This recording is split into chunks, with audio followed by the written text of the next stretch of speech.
Hi, you're on KNYOLP Fort Bragg and KMECLP Ukiah. How can I help you?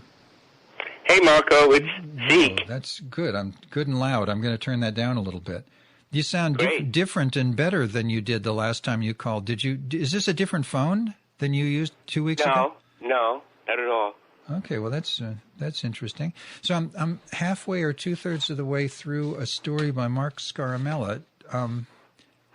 I'll come back to this. You have a story to read tonight. Is that right? Yes, I do, and I could just read half because it's the longest story. All right. Why don't you do that? Do you want to start now? Sure. Okay. Ezekiel J. Kralin calling from San Francisco to read a story titled Beelzebugs from Hell.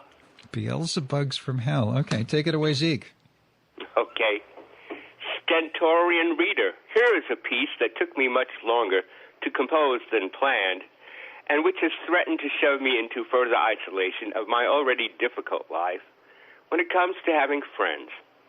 I don't think I'll post it online until I finally move to a new residence, because right now I can't afford to be evicted for lack of cooperation or any other reason.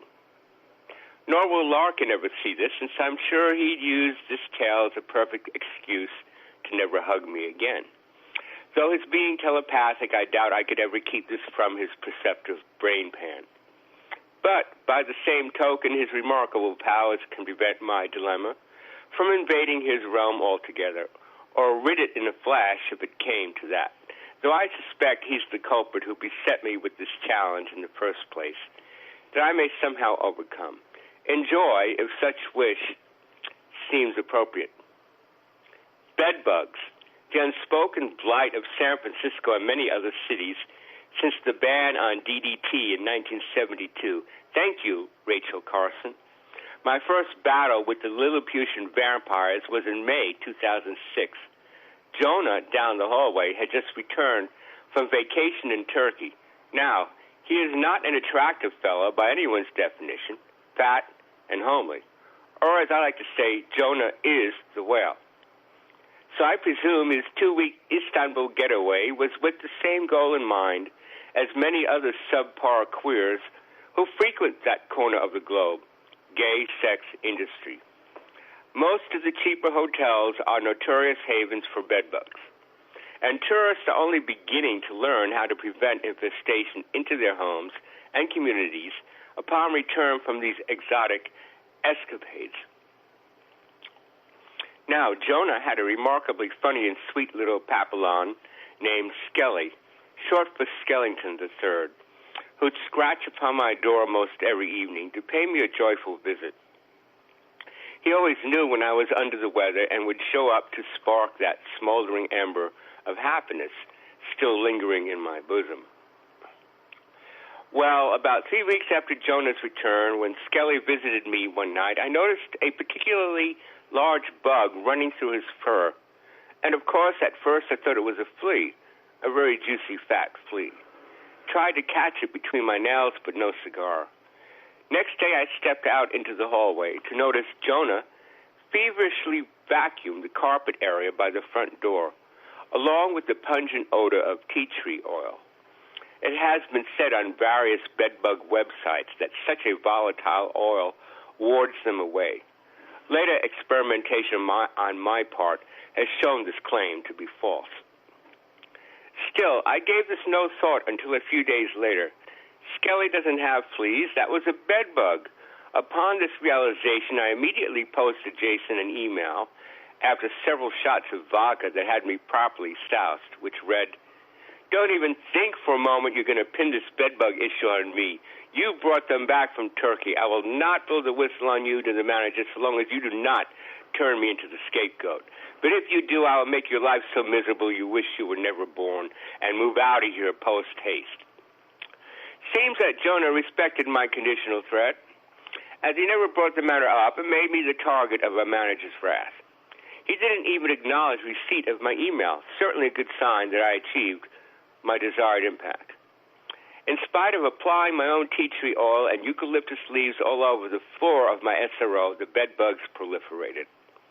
They first showed up nesting in a black beanbag chair I found discarded in the basement, and I suffered many sleepless nights with their sucking my blood, creating super itchy welts over my body, especially in the crotch and on my thighs. I silently lived out this 24/7 hell for almost 2 months until our lesbian neighbor reported bedbugs to the manager and was screaming bloody Hades about it to any resident who'd listen.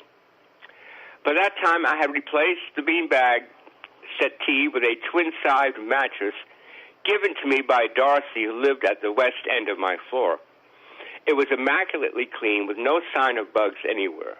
Took up a large chunk of my domicile's real estate, but it was euphoric to sleep in a real bed after so many years on makeshift pallets. Minus the frame and box spring, of course. So it was still technically floor-bound bedding.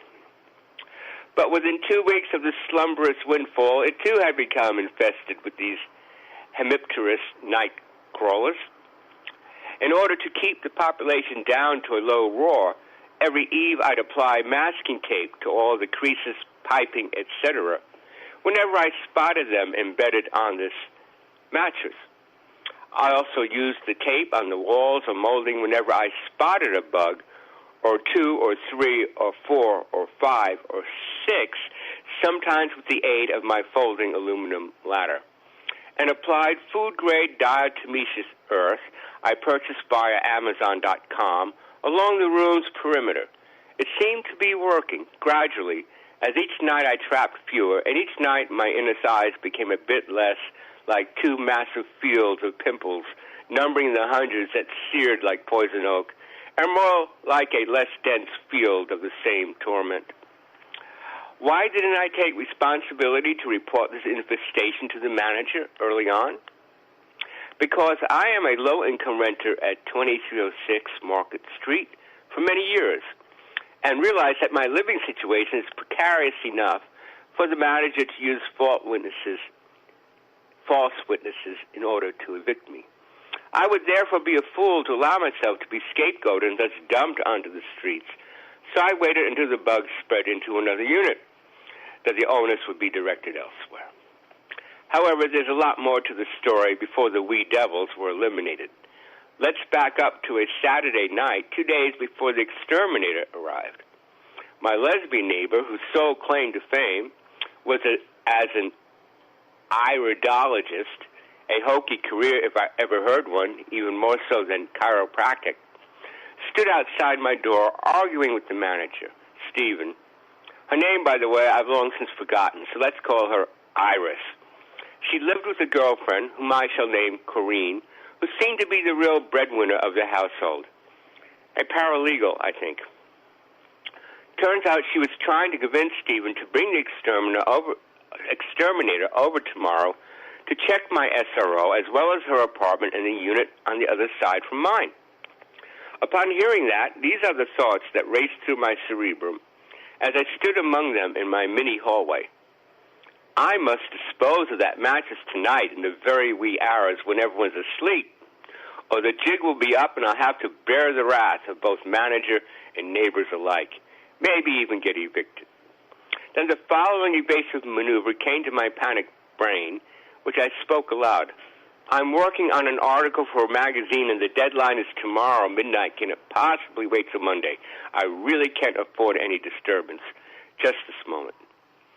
Stephen quickly replied while gazing upon Iris with a short fuse. Look, no one will come out tomorrow on such brief notice, especially a Sunday. I'll try to have someone out this Monday or Tuesday. Reason why he was getting angry with Iris is that she acted far more frantic than need be. Her hyper behavior over the next 2 days finally struck me. Why, she's pushing for a lawsuit and wants to exaggerate her demise in that direction. She tried to excite me into hostility against the manager in order to create an ally for her scheme. But no cigar. I'd have none of it. Sometimes she'd suddenly pop into the hallway and holler to me or Jonah when we were there playing with his doggie. I found a bedbug in the wastebasket, and she'd march to the hall's end to gasp fresh air from the open window. But after a bit of humoring, I found out she didn't bother to trap it with sticky tape, since it's a requirement to capture at least one bug to justify an exterminator. She just tossed the contents into the garbage chute out back. Certainly a no-no when it comes to climax lectularius. I suddenly burst out in a short giggle further down the hallway, while Jonah stood near Iris by his apartment door, and her face turned florid as she addressed me. "Do you think this is funny?" I quickly covered my tracks. No, of course not. But sometimes nervous laughter is a way of dealing with stress. Sorry if you thought otherwise. Iris then strode back to her own unit, a large studio with sliding doors to separate bedroom from kitchen and living area, and leered at me in passing, her bobbed brunette hair swaying a bit in arrogance. She smelled of baby powder and Old Spice. So here I was stranded in a sea of bedbugs infesting my new mattress that I knew I had to get rid of that very night. Of course, I decided to wait until 3 or 4 a.m. before accomplishing my secret disposal.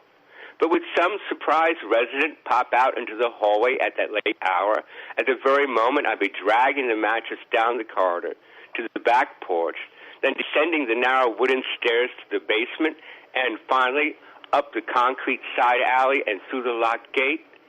Certainly, I prayed that Kismet would be my ally. Okay, now here I was planning to stop. This is halfway.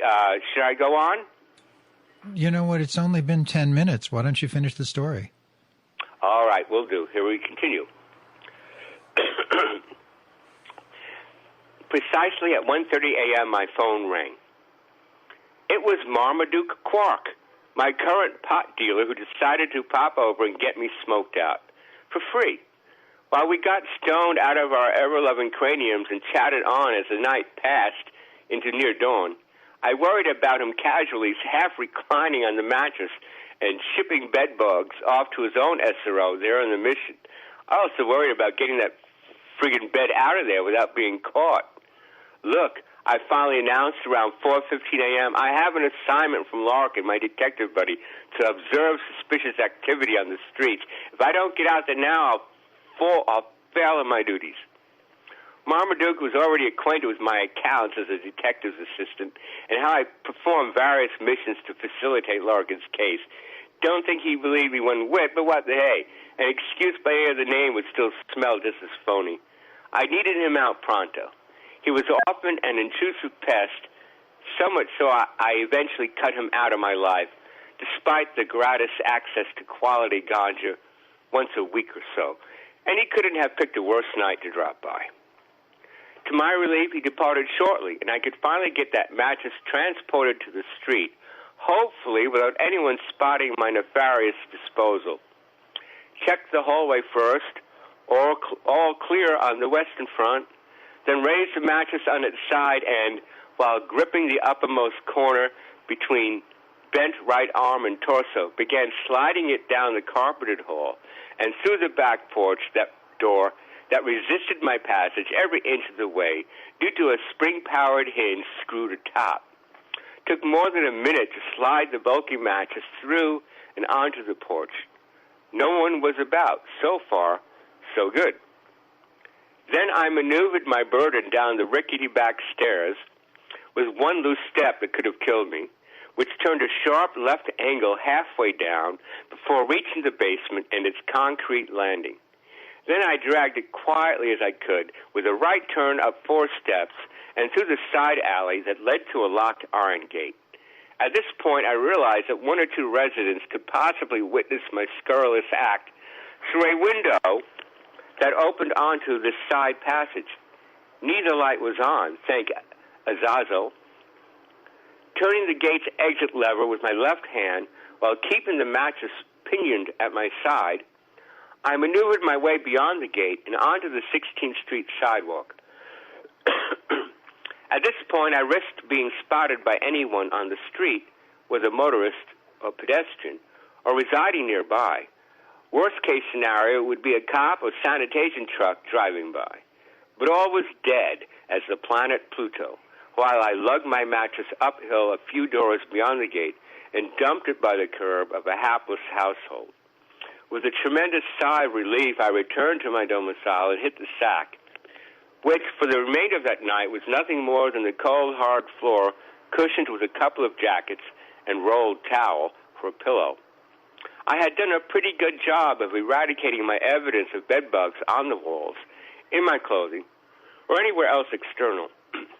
When the exterminator arrived, all he found was evidence that they were in the walls, and he proceeded with appropriate fumigation. But it left me traumatized, in total fear of having anyone visit me thereafter, and it's why I stated previously that I suffered an event which caused me further isolation from my already quite lonely existence. It was 7 months of social solitude before I recommenced having anyone visit me off the streets or elsewhere. Each time I had a guest overnight, anxiety haunted me like a bitch. I even grew afraid to hug my street buddies, Larkin too. What would he think of me if my passion spread bedbugs into his already difficult life? What was I supposed to do, condemn myself to a friendless existence out of fear of the managers' and residents' wrath? For I had no one for company except those righteous renegades I'd pick up off the streets. I haven't known one single person with a roof over their head for the past 22 years that would invite me over to their place. In other words, these bedbugs were a new element that threatened to exacerbate my solitary life into prolonged, even permanent desolation. Yet, almost 3 years later, I was besieged once more by bedbugs. This time they'd infested my two thin futons that lay one atop another. For times I usually sleep alone. Again, I used masking tape to clear them off the bedding and removed any I found on the walls or elsewhere. They weren't many, I might add, but finally my neighbor on the west side complained to the manager about their presence. It was a small infestation I had discovered, a nest of about 35 or so right beside the floorboard in the southwest corner of my room. Surely, I concluded, this is a minor invasion that can readily be removed. By this time, I had acquired several anti-bedbug products and applied them accordingly, with success. Yet the exterminator declared to Stephen, our manager, that my SRO was majorly infested with the nasty insects, and he had to treat the entire area, all four sides. I found this hard to believe, considering I did not find them anywhere else, not even in my clothing, desk drawers, cabinets, and so on. Had another week or two passed without a manager report, I'm sure I'd have totally killed the remaining pests. Nonetheless, Stephen was quite hot-headed, not his usual demeanor, and advised, "Zeke, I saw you bring someone over yesterday afternoon with a large backpack." Of course, the implication was that backpacks are bedbug carriers, and I am to blame. But I responded in a soft rage. "Steve, that is unlikely. He is not homeless. He's just touring the country. He's an architect from New York and only dropped by for a few hours. John's a very fastidious person." I consider Stephen's accusation yet the latest stigma for caring about my homeless brothers. But a few months further down the line, he admitted that other bedbugs have sprung up on the third and fourth floors that clearly had nothing to do with me. So I told him, "I haven't had anyone over since that last infestation. Look, I ride public transit, go to the main library, and there are known sources for spreading bedbugs. What am I supposed to do, quarantine myself?" He nodded in sympathy. Though I'll admit right now I lied about having visitors since the last attack. But I suspect there may remained a surviving nest of bedbugs hidden in that wall since the previous fumigation. They can exist for almost 1.5 years without feeding and are growing ever more resistant to what limited arsenal we presently have to eradicate them. I also wonder if our exterminator, Ricardo, may have exaggerated my second infestation in order to boost his income. Can't blame him if he did. These are hard times for the working stiff. Plus, I don't think Ricardo's too bright. Last time he treated my room, he attached sticky strips to my walls that are supposed to catch bedbugs. This gives some idea of the present population. But a month after their placement, not a single bedbug was caught. I even checked out the website of the company that sold these strips, only to discover their bedbug page is not accessible, or 404 in web parlance. perhaps because they don't work at all and they're trying to cover their tracks, avoid lawsuits. When Ricardo discovered the failed results, he exclaimed, "I paid big bucks for those strips." My response, "Don't you think if they actually worked, the company would be fabulously rich by now, since they'd be the very first to stumble upon an effective bedbug trap?" Another indication of Ricardo's tardy wit is when I told him that I visited the company's site to discover their bedbug page was no longer online, and he replied, "Maybe your computer isn't compatible with the Internet." I later informed the manager about Ricardo's shortcomings, but added, "Not that he isn't the best exterminator we can get under the circumstances, but bedbug infestations are a big profit for the pesticide business. If cities mandated a minimum 125 degrees for all laundry services, 80% of the problem would be licked. Unfortunately, since the last drought in California, laundromats lowered their hot level to below 120. In my discourse, I was referring to my own homework on the subject of bedbugs here in these United States. Pesticide companies feed on the panic of those infested and cause much hardship and loss of residency by low-income renters and homeowners who have no recourse but expensive treatment, which often wipes them out economically. There are ways to effectively eradicate the bugs without professional treatment, but paid exterminators don't want us to discover this little secret. Please note, it was during the second invasion of Beelzebugs that I suffered two additional horrors. One, Larkin had begun abusive behavior towards me, starting with that shove. And two, a really bad case of shingles erupted across my legs, waist, and torso that almost required hospitalization. Thus began my year of 2013, a year riddled with so many wretched events. I was glad when it came to an end. No one prays to the God of misery. Since then, I've had one more treatment simply because the manager wanted to take precautions before new tenants moved into the apartment beside my own room. I said, "Sure, anytime you want, I'm all for the preventive approach." Ricardo claimed to find two bedbugs way up in the molding just below the ceiling. He pointed them out with a pen light, but they looked to me like flecks of old debris. Nonetheless, before I departed so he could begin partial fumigation, I declared, "Get those buggers." Since that time, 5 months and growing, I've encountered an occasional bedbug here and there, about 1 or 2 per month, but no sign of any further infestation.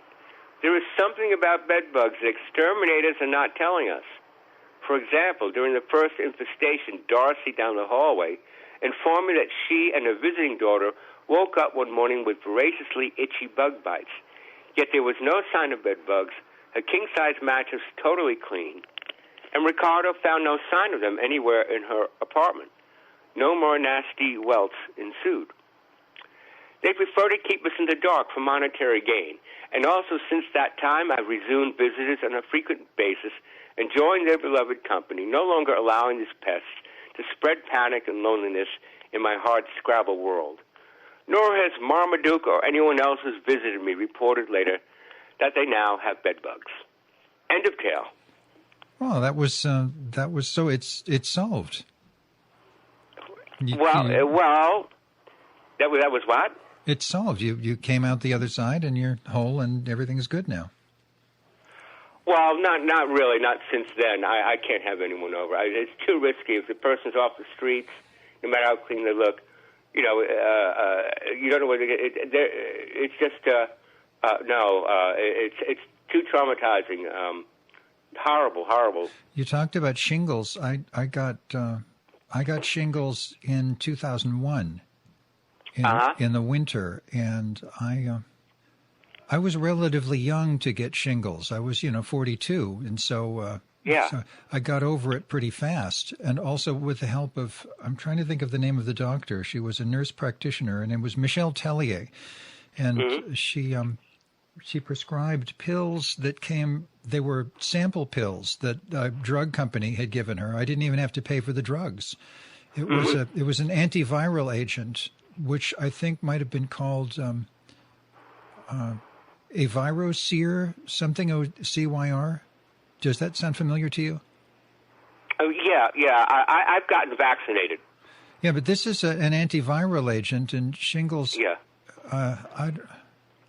I don't know. Anyway, it was over in a couple of months, but it was pretty bad. I'm sorry that you yes, had to... they're just adult chicken. If you had chicken pox as a kid, you can get shingles as an adult. With me, I stopped drinking, and it's because alcohol can make you more susceptible. Oh well, I didn't. I was never a heavy drinker, but I only got shingles the once, and the nurse practitioner told me that if you get enough sleep and avoid stress, you're probably going to be okay. And so which I can't do. Yeah, well, I can neither get enough sleep nor avoid stress because of my living environment. So that's fucked. Okay, well, I'm sorry to hear that. Did you ever see? Well, you already know. I mean, you already know that, right? Yeah, but sorry to hear that just came out of my mouth. I don't mean to belittle your suffering, but it just... I know you don't, but you already know that. It just came out of my mouth, and I apologize. When I went for STD checkup 2 years ago, I'm always very careful, so I came in clean. But the thing was, she asked me questions. I said, "You are under any stress?" I said, "Dear, I'm under constant stress. I live in a low income in a very expensive city. Why are you even asking me this question? You see low income people there. You can assume they're all under stress every day, 24/7. I can't stand that. Of course I'm under stress. Look at my teeth. My teeth are all falling out. That's stressful by itself. What about not to mention the other stuff? It's just really, really weird when people do that. Or like... they claimed she had some other person come in who was, I don't know, could look at my feet with reflexology or whatever, and just said, well, if you have any more questions, why didn't you see your, what do they call it, your main physician? What is the term for that? Primary care doctor? Primary care? Yeah, that's not quite the word, but the same idea, your primary physician, whatever. I said, what makes you think I have a primary physician? I'm on Medi-Cal. They don't do that. I haven't had one for 40 years. Mm-hmm. And these people, they're just in one. I mean, they're so unaware of what it's like to be on a very low income and just be on Medi-Cal. You know, it's just really, really annoying. And then another woman doctor, so she sympathizes with me in a very phony way. Oh, well, I had my finger broken because I don't have the right insurance. I had to wait weekends. Oh, I feel so sorry for you, dear. But still, my situation is much worse. No, you don't want to piss off the doctor. You want the doctor to spend as much time thinking about you formally and happily as possible. You know? No. I don't give a damn. You see one doctor, next time you never see that one again, and it keeps shifting. Right. Okay. I see. It's disgusting. It's a disgusting system. And the people, they treat you like you're stupid, like you know nothing. They don't want you to ask questions. Like I had some serious problem that I went to UC Med Center for. This is about 12 years ago. My fingers would start curling up in one hand, and I had to pry them open, and I couldn't. They wouldn't open. And then the other hand happened, and it was like some invisible demon was crushing my hand. It wasn't painful, but the thing is, my pinky and ring finger, they curled around lengthwise without. You'd think that would hurt. They curled around more than halfway. No pain or anything. It just freaked me out. Could you straighten them with the other hand? Could you use the other hand to straighten? Yes, but they curl right back, but after a while they would go away. I thought, what do I have? And cramps. So I went to the UC Med Center. All right, and I told them, I want a general checkup. I do have a specific problem. Well, see, I haven't had a general checkup in 20 years. I thought, you go down and see what they can. They sort of cobbled something together for me. It was obviously they don't usually do that for people on Medi-Cal. They gave me hearing test and an eye test, and there's BS what it was. And I told them that my hands fall asleep at night or whatever, and other stuff. And they said, well, do you sleep with your wrist turned in? And they said, just don't do that. Change the position. That's all they said. I had to do research on my own. I had carpal tunnel syndrome. Oh, is that what that does? I didn't know that does that. Dystonia. It's a form of dystonia where your fingers or arms can curl up uncontrollably. You can get it for other reasons, and if it gets serious, that you have to wear special metal braces that keep them from curling up. So all I had to do was focal dystonia, it's called, and it relates to the mapping of your fingers in a part of your brain. It's not you cannot cure it with exercise. You have to move your fingers slowly and tap each finger. But it happened after I did a lot of typing, working on a bunch of stories, almost losing sleep almost every night. So I really overwrought my hands. So what I did was I slowed down my typing drastically and all that stuff, and it finally went away. So I've kept my carpal tunnel and RSI not on a minor level. Huh. But unfortunately, people have to do a lot of typing to keep their jobs, and so they have no choice but to suffer. It's getting worse and go through major medical treatment, including surgery. You don't have that really, problem now, do you? You don't have to type slower than you want to now, or you? I always do. I just changed my habit. Is your computer good enough to run something like Dragon Naturally Speaking? Well, the problem is you get repetitive stress injury of the vocal cords after 20 minutes. So it's the same thing. How you mean from talking? Yes, because you have to talk especially clear, and it wears out the vocal cords really fast. You have to exaggerate your enunciation. Oh. Yeah, and it causes stress in the vocal cords. Because my employer, one of the things...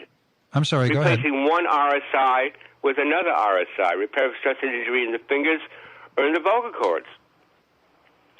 Okay. I tried using dictation. And if you don't enunciate clearly, it misspells a lot, so you got to go over and over and over and over again. It's like, no, it's not a solution. Yeah, my employer had a history project that he was working on. He's still working on it, but he had a number of interviews with people in his life about the central issues of his life, and the legal issues in prison and the whole business, and all the other people who either went to prison or didn't. And he was interviewing them all and recording them, talking about all these things, and he had several people. He tried some other people first, and he asked me if I wanted to try, and I thought that I would, and so he gave me some recordings, that are like I'd done this kind of work before, but it's not. I'm really not suited to it. To take a talk that's like an hour and a half or 2 hours long and type everything everyone says. Oh God! I mean, it's like you try, and I understand what you're talking about, the carpal tunnel syndrome and the repetitive stress. It's like I can sit there, I can type. If I'm writing what I'm writing, I can do it all day, and it doesn't hurt my fingers or anything like that. But if you're trying to type something that somebody else said, you have to keep stopping and going back, and it is kind of stressful. He gave me Dragon Naturally Speaking to install in my computer, to try to run the recordings through that, and that was interesting. It took a little less time to edit and fix the problems that Dragon Naturally Speaking introduced than to type the whole thing. You were running Dragon by listening to a recording. You weren't doing it speaking directly. No, I wasn't. But it was the people weren't talking specifically to be transcribed by a program. Oh yeah, I get you. I get that. And there are a lot of mistakes, and the fixing of the mistakes ended up taking almost as much time as just typing it, as to go forward and type it. Well, repetitive stress injuries, of which carpal tunnel is a subset, is quite common among certain musicians, pianists, violinists, especially. Used to be called washerwoman's thumb. Washerwoman's thumb. I like that. Yeah, her thumb would curl back permanently when she was all, because from scrubbing the clothes on the washboard. And then there was the Fosse jaw that people got in the match factories before they moved to the red phosphorus rather than the white phosphorus. Describe Fosse Jaw. They were these people, the people who worked in the match factories in the original Lucifer matches, 150 years ago in England. They would get something called Fosse Jaw, meaning that just working in the factory would allow enough phosphorus to be absorbed into their systems that it softened their bones, and their bones would start changing shape and becoming soft and be easily broken because they were too soft to stay still. And I was trying to figure if their it came jaws from some type would of bend. repetitive stress. They were using their jaw by chewing on something. No, their jaws would. Well, you're talking about the radium girls now. There were girls in the 1920s. There were hundreds of young ladies who were hired to paint the glow-in-the-dark paint on clocks and watches, and they licked the little brush too. They had to lick the brush to make a point in order to. And these glow-in-the-dark paints, they were very long-lasting, very bright glow-in-the-dark paints that didn't require to be charged up by having a light pointed at them. They just glowed because they had radium in them, and they got their energy to glow from the decay of the radium. And so they were licking radium and ingesting it, and they all got cancer, and their faces fell off, and it was terrible for them. Well, women's makeup back in the Victorian era was really toxic too, and in Egypt, they used lead and so on. But right. anyway, they used to put lead powder in wine to make it taste better. Yeah. Well, with the collapse of the EPA, I'm sure we're going to have a lot more toxic stuff in our world soon. Yeah, probably. But no verification of the safety of products we put on our skin and in our food. So it's going to be quite a ride. Well, good thing I don't use any of those products on my skin. I don't have to, a little blush, a little eyeshadow, maybe one of those black dandelions of wax that they put. No, I don't ever use anything like that. Soap. All right. Suntan lotion? No, but when I go someplace with Juanita and we have to stay out all day in the sun, she gives me this stuff in a tube that you're supposed to rub on your face and on the backs of your hands, and it's supposed to protect you from the sun, but I don't think it does. I think it's just this greasy stuff, and I don't like it. I just instead I have a hat. I got a hat with a very wide brim, and I look like a Chinese farmer. And I put this thing on, and it just your whole head and your face is in the shade all day, and you don't have to worry about it. And I'm not a sun lover, so I'm always walking on the shady side of the street. Yeah. So I hardly ever go out in the sun anymore. When I was a kid, I used to be out in the sun all day long, all summer, in short pants, and go swimming and to be burnt black by the end of summer. But that's all cumulative. Me too. Yeah. That's all cumulative. That doesn't the damage that you do to yourself when you're a kid, when you do that doesn't go away. I know. I wish I knew that beforehand, because I got sunburned so bad on my back once that the blisters that formed congregated together to form two huge blisters. Oh, that finally fell together. It was like big as a dinner plate. Oh my God! I could not lie down on my back or nothing for one night. You got that from the sun? That happened to you from being in the sun? Yes. Oh my God! I burned my back all over with a heating pad one time when I was typing I was editing and typesetting the Mendocino commentary. It was in the late 1980s, and my back hurt, and so I got a heating pad and I put it on the back of the seat and I sat against it and I just turned it on and sat there for like 5 hours typing, and you don't notice, you're burning yourself and you don't even notice. Like a frog in a pot of boiling water. Just exactly. And when I finally got up, to go out and find a place to piss, my back was completely burned all over, and it was like it was. I thought that the water was sweat, but it was my skin suppurating. Oh my God! Yeah, it was awful. That was terrible. You never do that. Never give an old person a heating pad and have them go to sleep on it. I was very pale as a kid. I was very sensitive to the sun. And it was weird because if I wore earmuffs in the winter, I grew up on Long Island, we had cold, snowy winters. If I wore earmuffs, my ears would blister in the summer, something like that. if I didn't wear shoes, walked around barefoot in the summertime, I get blisters on the tops of my feet or something like that. Wow, that's to get sunburned and have blisters come. I can't imagine that. That never happened to me. Yeah. Well, maybe I was slightly allergic to it. I don't know. My friend Barbara Martin, she was allergic to the sun. Well, you see some of these people that their skin is so white, they're too white to live, and it's hard for me to imagine how they can even go out, when it's daylight, much less a sunny day in the middle of summer. Bernadette Peters, I read an interview with Bernadette Peters when she was in her 50s, in her early 50s, and she said, "Oh, do you remember who Bernadette Peters was?" Yes, she became Christianized, didn't she? I don't know, but she in this interview she was in her 50s, early 50s, and she was in a play, and she was talking about how the stage door Johnnies are all young men, and they're like 18, 19, 20 years old. She says teenage boys just love me to pieces. I don't know what it is, You know how cute she was. And somebody asked her, the reporter asked her, how do you explain your the perfect skin you have when you're 50 years old? She said, I have never been out in the sun in my life. I've never been swimming. Yeah, right. I just don't go out in the sun. Right, yeah.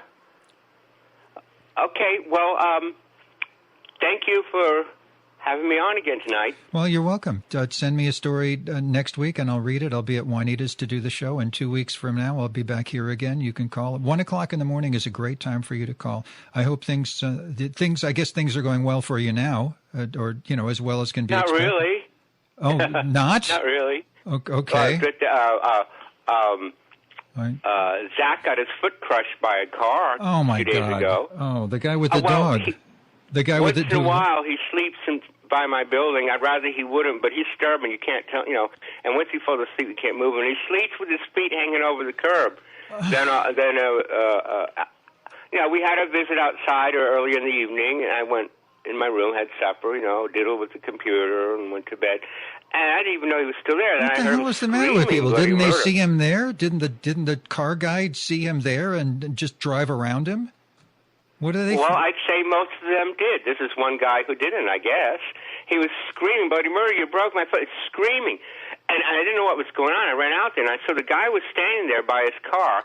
I didn't see him actually hit him or whatever. I didn't see any blood or anything. And he had his cell phone, so I was always calling 911. And then he suddenly drives off, so I call 911. Did you get his license? I run downstairs. Did you get the license number? I tried to, but I'm nearsighted, so I couldn't. And I went from my digital camera. When I got back, he did pull away.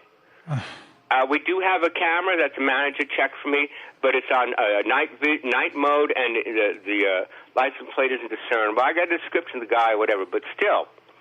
I ran out, and I told Zach, I called 911. He was screaming at me, and he hated me. He said, "I'll kill you. You called the police." So he hates the hell out of me. Anyway, the medics came. They were very, very nice. But he was screaming. He said, "Look, they're taking me away. I'll kill you. I'll never forgive you." He was totally out of it. Yeah. And they're used to that. But, of course, with the broken bone, you got to keep him. They got to strap him down, restrain him, so he won't keep moving around. So they did that, And he just. So I only saw him a few days ago. He really hates me. I'm sorry for laughing, but I mean, Jesus, that's it's like Alex told me about something. He had a girlfriend who went slowly crazier and crazier, and she had a drug problem, and she called him on the phone, and she told him that she had deliberately overdosed. Yeah, and he called the police. He called that ambulance to go and help her. And the ambulance came and took her, and the police came in, and they found her drugs, and she got in trouble for that. And she blamed Alex for that, for saving her fucking life. No good deed goes unpunished. The police came. They were very nice. When Zach showed up the next day, he was much cleaner, looked very nice and clean. And I saw, and the cast was on his foot to his ankle. But he's still mad at you. His foot that was broken, not his leg. And he looked healthy, like they fed him well or whatever. and so I know they were all very, very nice, and they're used to people panicking and in a situation, and then they restrain them. But Zach said, they restrained me, the police beat me up. I said, well, show me the bruise marks. Okay, I want you to get a lawyer. And the cops were biting on my hand. I said, show me the cut. I said, no. I said, you need to simmer down, man. You know. And he said, I'll never forgive you this. But I said, what was I supposed to do, Zach? This is an emergency, and I had to act fast, and that's the best thing I could do for you. There's no way I'm going to just crawl around the street screaming in agony. And he said, well, but they put me in jail. They put me in jail. I said, so maybe the hospital beds were full. They took good care of you. How dare you? Shouldn't be talking to them. I could see they took good care of you. And I said, are you saying our friendship's over? I said, no, I didn't say that. I'm just angry. I said I had no control over that. You know, I had no control over that. And so this all just brought out a lot of stresses he deals with every day. This is like I said, look, I'm going to walk away from you. You're saying very mean things to me. Right, and I don't blame you. You. What happened to you is really, really fucked. So if you want to say horrible things to me, go right ahead, get off your chest. But I'm gonna walk around for a while and come back, see how you are. You know. And so I find his cousin Cameron, a really nice guy, and I told him the situation. I said he needs his friends right now. If you can talk with him, because I can't do it all myself. I told him what he was doing and screaming, yelling at me, and hating me for helping him. And so I go back around, and things are calm now, and we're talking for a while. And then someone else on the streets was a nice guy, came up and shook my hand, said, how you doing? And he wanted to talk to Zach, and they rolled some cigarettes or something. So I told him, we'll be talking a few more minutes, and then you come right back and enjoy each other's company. So I went upstairs. I looked out, and it was a very peaceful thing. And then I thought I should go downstairs and bring him some water to stay hydrated. He had food and stuff. But as I stepped out, I noticed there was Cameron sitting next to him, and he had one of these little shovels, one of these folding shovels that he was decorating with felt-tip. Anyway, he was sitting there very calmly. Wait a minute. Before I saw that, I looked out the window, and I saw Cameron out there picking up some. The hospital gave him all kinds of food and a nice little blanket and all that stuff. And so Cameron said, here, Zach, Zeke doesn't want you to sleep near the curb. Let's move you over here.